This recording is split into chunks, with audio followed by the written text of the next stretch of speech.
Hey everyone, कैसे हैं आप लोग। आई होप कि आप लोग सब बहुत ही अच्छे होंगे और अपना ख्याल रख रहे होंगे।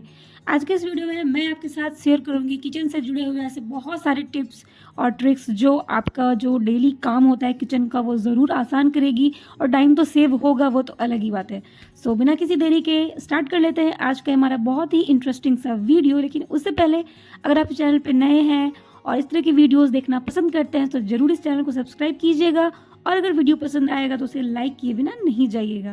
तो चलिए स्टार्ट कर लेते हैं फटाफट से आज का हमारा इंटरेस्टिंग सा वीडियो।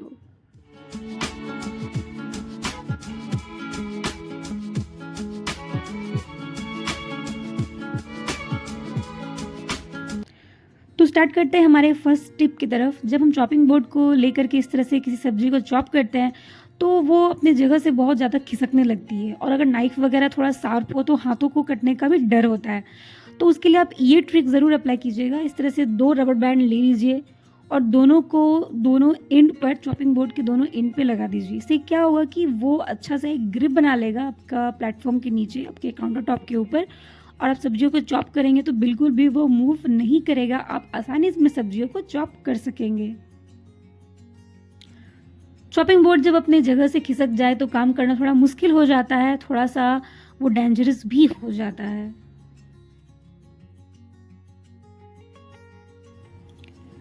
आपके साथ मैं अपना तरीका शेयर करूंगी कि मैं जब रबर बैंड अप्लाई नहीं करती हूँ तब मैं इस तरह से किसी भी किचन टॉवल को नीचे बिछा लेती हूँ और उसके ऊपर चॉपिंग बोर्ड को रख करके मैं सब्जियों को काटती हूँ। इससे क्या होता है कि अगेन वो ग्रिप बना लेती है और बिल्कुल भी खिसकती नहीं है। तो हम सब्जियों को आसानी से काट सकते हैं, चॉपिंग का भी काम हमारा ईजी हो जाता है।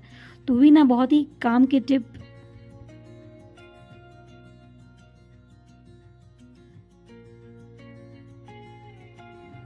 सेकंड टिप आपसे ये शेयर करूंगी कि जब सब्जियों को बार बार चॉप वगैरह कुछ भी करते हैं, छीलते हैं, काटते हैं तो बहुत सारे उसके वेस्टेज निकलते हैं। तो बार बार हमें डस्टबिन की तरफ जाना पड़ता है और फेंकना पड़ता है। उससे टाइम हमारा लॉस तो होता ही है, काफ़ी सारा एफर्ट भी लग जाता है। तो उस एफर्ट को और टाइम को सेव करने के लिए आप इस तरह से एक बास्केट को अपने काउंटर टॉप के ऊपर रखिए। सारे सब्जियों के वेस्टेज निकल जाए तो उसे एक जगह पे जमा कर लीजिए। उसके बाद उसको डस्टबिन में आप इजीली थ्रो कर सकते हैं। इससे आपका टाइम भी सेव होगा और एफर्ट भी बहुत ही कम होगा। थर्ड टिप ये शेयर करूंगी कि सब्जियों को चॉप करने के बाद बिल्कुल भी अपने चॉपिंग बोर्ड को ऐसे ना छोड़े। उससे आपका चॉपिंग बोर्ड भी बहुत ही ख़राब हो जाएगा, उसकी क्वालिटी भी ख़राब हो जाएगी और जर्म्स और बैक्टीरिया अगेन बहुत ही ज़्यादा डेवलप हो जाएगा।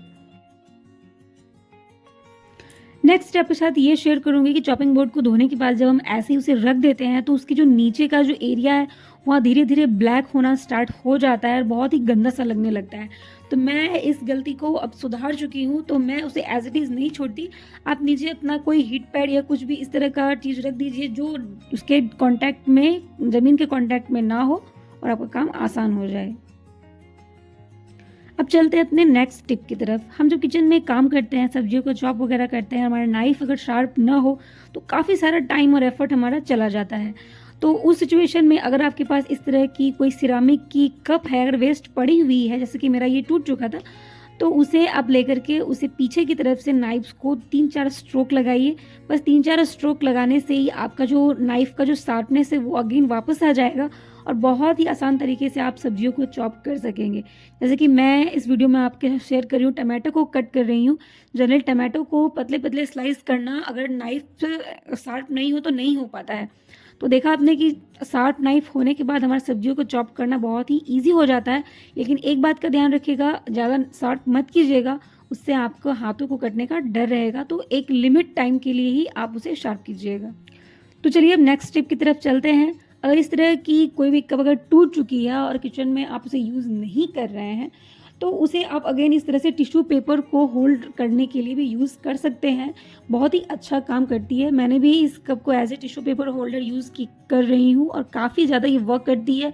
वेस्टेज होते होते हमारा एक बहुत ही काम का ऑर्गेनाइजर बन जाता है। चाय बनाने वाले बर्तन तो हम अक्सर धुल करके उसे ठीक रखते हैं, हमेशा साफ रखते हैं। लेकिन जो उसका नट वाला एरिया होता है जहाँ उसके हैंडल्स कसे होते हैं वहाँ बहुत ज़्यादा ब्लैक वो जमा होना स्टार्ट हो जाती है। तो मैं अपने किचन में इस तरह का एक टूथब्रश रखती हूँ और उसी से मैं उसे अगेन धोने के बाद उसके जो नट वाले जो वहाँ पर हिस्से होते हैं वहाँ मैं अच्छे तरीके से स्क्रब कर लेती हूँ। अगर ब्रश से भी वो नहीं निकलते तो थोड़ा-सा एफर्ट लगाइए, आप नाइफ़ नाइफ़ वगैरह को लेकर के उसके नट के चारों तरफ आप उसे घुमा दीजिए।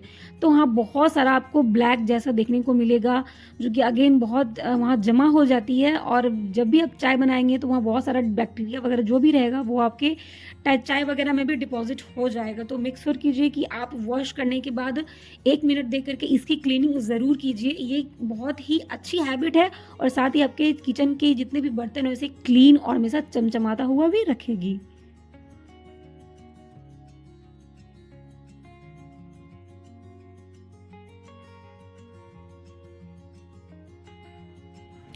तो देखिए, मैंने बस 1 मिनट से भी कम टाइम दे कर के इस चीज़ को बहुत ही अच्छे तरीके से क्लीन कर लिया। इस तरह की चीज़ें हमेशा किचन में नेग्लेक्ट हो जाती है, क्योंकि हम इस बारीक-बारीक चीज़ों को उतना टाइम देने की कोशिश नहीं करते। बहुत सारे ऐसे काम होते हैं, लेकिन इन कामों को भी आपको ध्यान देने की ज़रूरत है।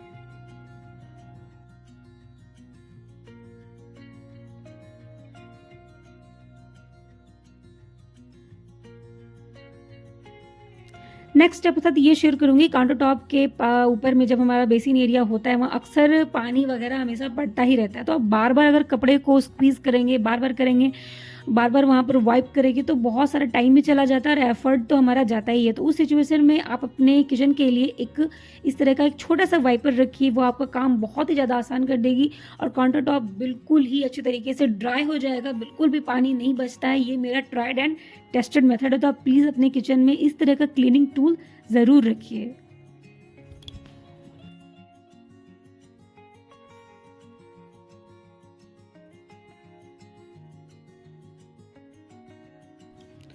हम सब जब किचन के नल में कुछ धोने वगैरह ऐसे कुछ काम करते हैं या फिर नल का प्रेशर ज़्यादा होता है, तो बहुत सारा पानी वगैरह का जो छींटा होता है हमारे कपड़ों पे भी पड़ जाता है या फिर बहुत सारा काउंटर टॉप के ऊपर भी फैल जाता है। ज़रूरी नहीं कि हम हर टाइम किचन एप्रन को ही पहने। तो उस सिचुएशन में आप इस तरह का एक शॉवर, जो कि बस ₹20 मात्र इसके पड़ते हैं, वो ईज़िली आपको हार्डवेयर के शॉप में मिल जाएगी। उसे आप बहुत ही आसान तरीके से असेंबल कर सकते हैं, अपने टैप में लगा सकते हैं। ये किसी भी टैप में बहुत ही आसान तरीके से फिट हो जाती है। इसके अंदर एक जाले वगैरह बने हुए होते हैं, वो आपके जो नल में जितना भी कचरा वगैरह आएगा वो बहुत ही अच्छे तरीके से छान लेगा, बिल्कुल भी डस्ट पार्टिकल अंदर जाने नहीं देता है। तो मैं इसे ही ट्राई करती हूँ, इसे ही यूज़ करती हूँ और इससे बहुत ज़्यादा क्लीनिंग भी आसान हो जाती है और पानी वगैरह के छींटे नहीं पड़ते ड्रेस के ऊपर, तो वो भी गीली नहीं होती है। तो इसलिए अपने किचन में आप इस तरह की चीज़ें ज़रूर रखें, जो आपके काम को आसान भी करेगी और काफ़ी ज़्यादा मेहनत भी कम लगेगा।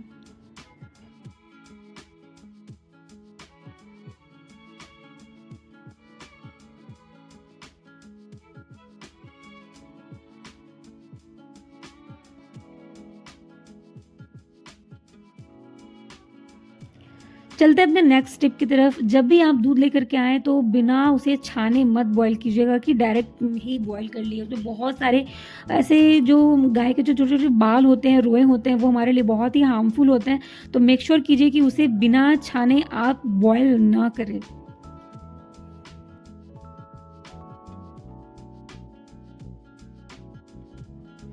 अब बढ़ते हैं अपने नेक्स्ट टिप की तरफ। दूध को छान लेने के बाद जो दूध दूध का जो बर्तन होता है उसे एज़ इट इज़ आप धो करके बंद करते हुए ना रखें।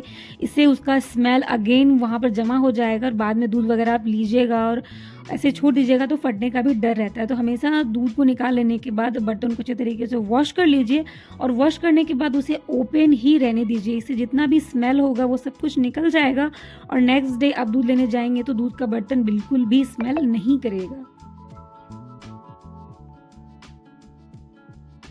तो चलिए अब आपसे शेयर करती हूँ मैं अपना लास्ट और आखिरी टिप। हम सब जब मार्केट से इस तरह से केले खरीद करके लाते हैं और वो कुछ 1-2 अगर पके हुए आ जाते हैं तो लॉन्ग टाइम तक वो नहीं चलते हैं और अगर हम उसे जल्दी कंज्यूम ना कर सके तो फिर वो ख़राब हो ही जाते हैं। तो अगर उसे अगर लॉन्ग टाइम के लिए सेव रखना है तो आपका केला जिस भी प्लास्टिक में है उसे आसान तरीके से ऊपर से रैप कर दीजिए और रबर बैंड से उसे टाई कर दीजिए। बस ऊपर का पोर्शन अगर ऑक्सीजन से दूर रहेगा, ऑक्सीजन उसमें नहीं जाएगा तो बहुत ही जल्दी वो नहीं पकेगा और आप आसान तरीके से उसे 1 से 2 दिन के लिए स्टे कर सकेंगे केले को और अच्छे तरीके से उसे कंज्यूम कर सकेंगे। So friends, that is all for today. कैसा लगा आपको आज का वीडियो, किचन टिप्स? अगर पसंद आया होगा तो ज़रूर लाइक कीजिएगा, और अगर चैनल पे नए होंगे तो सब्सक्राइब भी कीजिएगा। मैं मिलूँगी आपसे एक नेक्स्ट वीडियो में, या मे बी वीडियो शेड्यूल थोड़ा लेट हो सकता है। सो जब भी मिलूँगी आपसे, तब तक के लिए stay happy and stay blessed.